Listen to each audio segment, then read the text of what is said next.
What's going on, guys? It's Chewy here, and today we'll be talking about the beauty of imperfection. This is episode 2 of my The Beauty of series. And anyway, let's get right into it.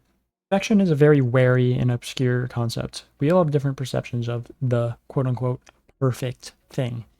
While I may think the perfect day may include waking up early and getting all my tasks done, so I have more free time later in the day.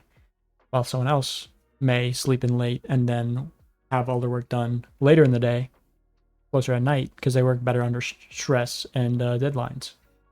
Hence, akin to our work, perfection and imperfection is very much subjective.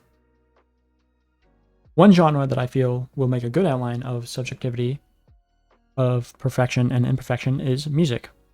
The day of writing this is the 1-year anniversary of Tizo Touchdown's first studio album, How Do You Sleep at Night?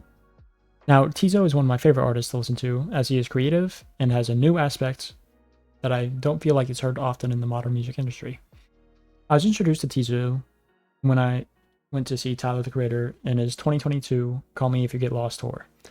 His very unique style is nowhere near perfect, and that is exactly why he is being talked about.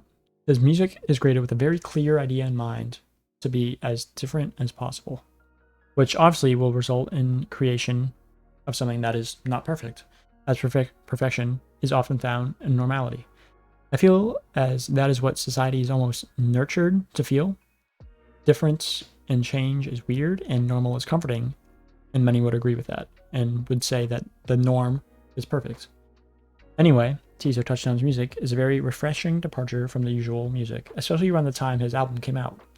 Without looking up what albums came out around that time, what pops up in my head is Utopia by Travis Scott and For All the Dogs by Drake. And I want to say a Sexy Red album. I'm not 100% sure. I don't really care to fact check. It's Sexy Red. Anyway, Utopia and For All the Dogs both had a Tizo Touchdown feature on them, and both those songs happen to be some of my favorite tracks off the respected albums. The tracks being Modern Jam from Utopia and Amen for All the Dogs. When Utopia dropped, me and my friends had a listening party. And I remember I freaked out when Modern Jam came on, and some of my friends were hating on it because they didn't like Tizo Touchdown's voice, while I'm jumping up and down in my seat all giddy like because I love Tizo. They didn't like his voice, and I was like, okay, cool, I guess. But I find his voice interesting and entertaining, though I may be biased as I have been listening to him for 3 years and saw him live last year at Camp Flog Gnaw. Point being, in the case of music, I think the imperfection of experimental music is what people really long for. I mean, look at the artists that have been on the rise lately who have been making new and interesting music. JPEG Mafia, Charlie XCX with the Brat album, Tizo Touchdown, and I guess Tommy Richmond and $1 Million Baby. I don't like the song, but he is doing something new, and that's my theory of why the song is very popular, because it's new. Which again circles back to my point of new and interesting is imperfect. That concept of new and change and being imperfect may sound silly or dumb. What I mean by that is many of us live our lives based on a daily and or weekly routine. I previously did myself. Now, those of us that do live by this routine typically do not like to stray away from said routine, with fear of it knocking us out of our groove or whatever. However, eventually, one must stray from that routine, either by choice or by some extraneous variable that leads to a dramatic change.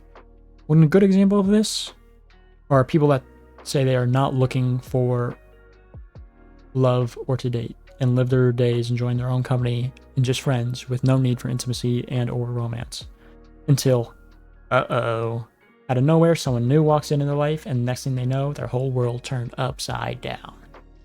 They experience feelings that they haven't felt in a long time, or completely new ones that make them feel all bubbly inside. Nothing is the same. Everything has a new light to it. Love has budded in this person's life. Something that they didn't really yearn for or need, but now they have realized how much they've been missing out on. One thing about love, imperfections become perfections. Imperfections do not exist.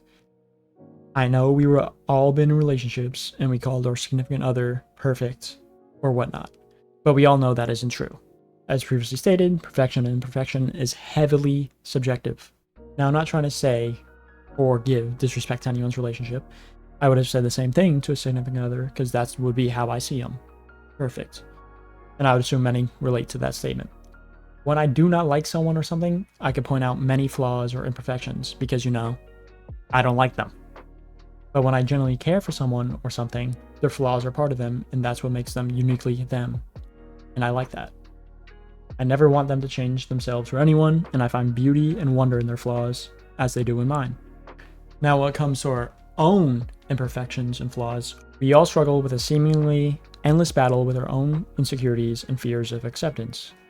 Now, I don't know of a clear-cut way to handle with our dislikes of our flaws. We all have different ways to deal with it, and I believe that's what makes life worth living. We all have a different and unique way to deal with our own shit.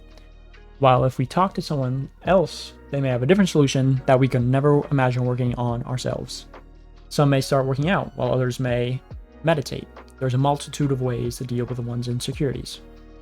Our flaws and imperfections, on the other hand, some we are just born with, and I believe that those who grow to live with those are some of the strongest people. There are easy routes, like surgery, to fix some imperfections. Myself, in middle school, I got bullied and picked on a lot, especially about my body, my ears included. I got called gnome, elf on the shelf, gremlin, troll, and I genuinely looked into ear tuck surgery because I was that insecure about it. And I was freaking 12 years old at that time.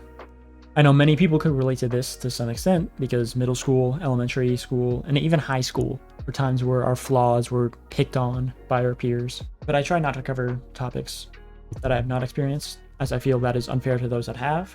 So I will not go that in depth about bullying because I have not experienced all forms of bullying, just what I have experienced. But some of our imperfections we are born with, we just have to learn to love and accept. As if we try to change who we are, we could end up resulting in something that we hate even more than the discomfort we felt in our own natural skin, let alone discomfort we could feel after a major surgery to change something as simple as ears or eyebrows.